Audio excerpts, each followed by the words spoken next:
Hey folks, and welcome to another episode of Crit Hit Reviews with your host, Arlyeon. On today's episode, I'll be talking about Studio Rapscallion's The Miskatonic, a bizarre Lovecraft-flavored visual novel with a focus on the macabre. And the cute? Find out with me if this title will have you wishing you were dumb, deaf, and blind, or if it's a breath of cool air. So, the premise of the game is simple enough, as it takes place in an alternate history Earth, where things devolved into some sort of eldritch post-apocalypse that people are surprisingly chill with. Mostly. You take the role of Charlotte Lestrange, a witch, read cultist of Shub-Nagrath, who's taking all of this in stride, perhaps because she isn't genre savvy enough to see anything wrong about being hired on as security at Miskatonic University. Spoilers! That's like hanging out in Maine in the midst of a Stephen King novel. Though, given that the Miskatonic is a comedy, albeit one with a healthy slavering of shoggoths, that might be part of the point. I will say I did enjoy the general quality of the writing, as the game's dialogue is so tongue-in-cheek you'd assume the author looks like a lopsided squirrel. And it helped that I found the overall cast of the game a lot of fun to interact with. For one thing, I really enjoyed Dunwich-born denizen Lizzie, and even Anne I found to be a treat, who also just happens to be a particularly outspoken cannibal who thinks other people make for literal treats. I mean, the cannibal part isn't really that unique at the Miskatonic, but anyways.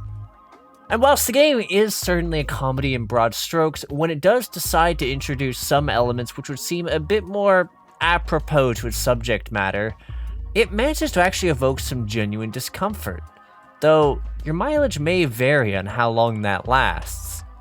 Overall, I dug the story a fair bit, though by the end of the game, I was left with a lot of questions, in part because of just how the experience ended on a rather particular plot hook, which made me very curious about one of the characters and their overall goal.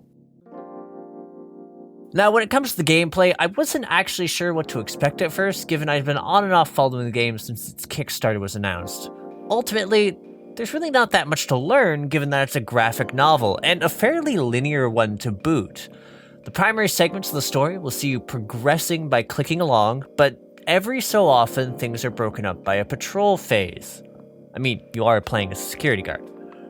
These moments are where you're just puttering about the university, getting to click on the various residents and read out chunks of side story and humor, and which can be ended at any point by reporting into the office. Also, if you click someone you've already talked to, it simply plays the scene again. There's no different dialogue unlocked by pestering someone repeatedly or talking to other people in different orders, nor do these interactions influence the overall story at large, despite the fact that some of them certainly work towards building rapport between the characters and laying out the foundation for the story as it continues. Admittedly, this patrol segment mechanic actually threw me off later in the game because it's applied in a couple of situations where things you need to click to progress are not the furthest object to the right, leading to some potentially missed dialogue if you aren't careful.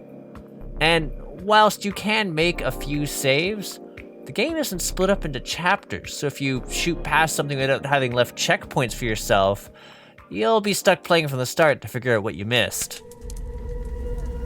Now, I gotta say, the ambient soundtrack and effects in this are well done. I actually found myself just as enamored with the music when it was upbeat and the sounds of a bustling university as when it applied itself towards providing a disconcerting mood for a scene. Like, when the game gets creepy, it gets almost skin-crawling levels of creep for what it brings to the table for your ears. When it comes to things visually, the Miskatonic is an incredibly gorgeous bit of work to look at, with both the world and the characters being artfully rendered in a style that looks peeled straight out of one of the artist's comic books.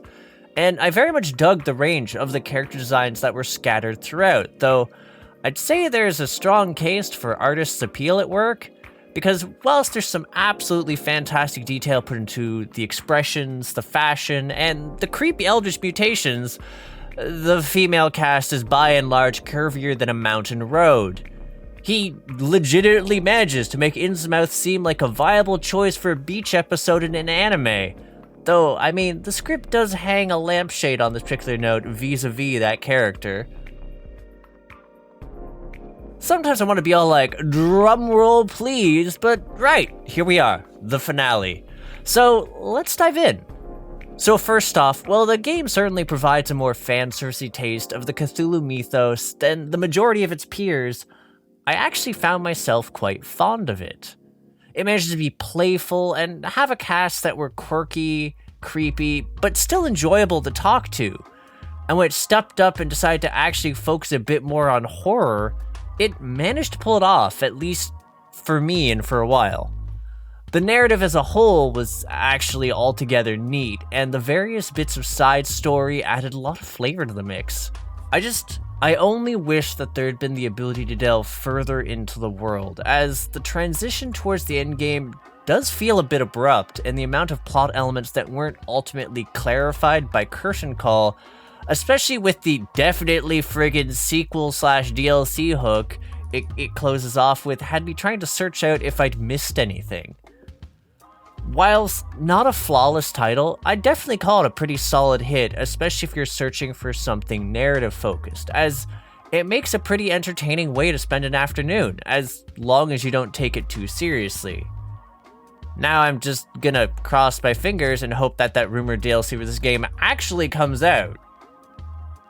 Anywho, thanks for tuning in, folks. If you agree, disagree, or just have something to say to me, feel free to comment. And for those interested in more indie reviews, developer interviews, podcasts, or our Monday TTRPG content, hit the subscribe button and the bell so you know when there's a new release.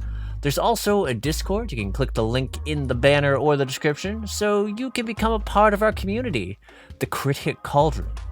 Lastly, if you'd like to help support the channel, we have a coffee running now to help supplement funds for our lovely editor, and to make sure we can continue to provide quality content. Again, check the description plus the banner for them links. We might actually switch from a coffee to a Patreon if you folks think that would be a lot more accessible and easy to do. But again, I look forward to hearing back from you on comments to figure that out. Anywho, I'll catch you on the next episode of Crit Hit. Take care till then, folks.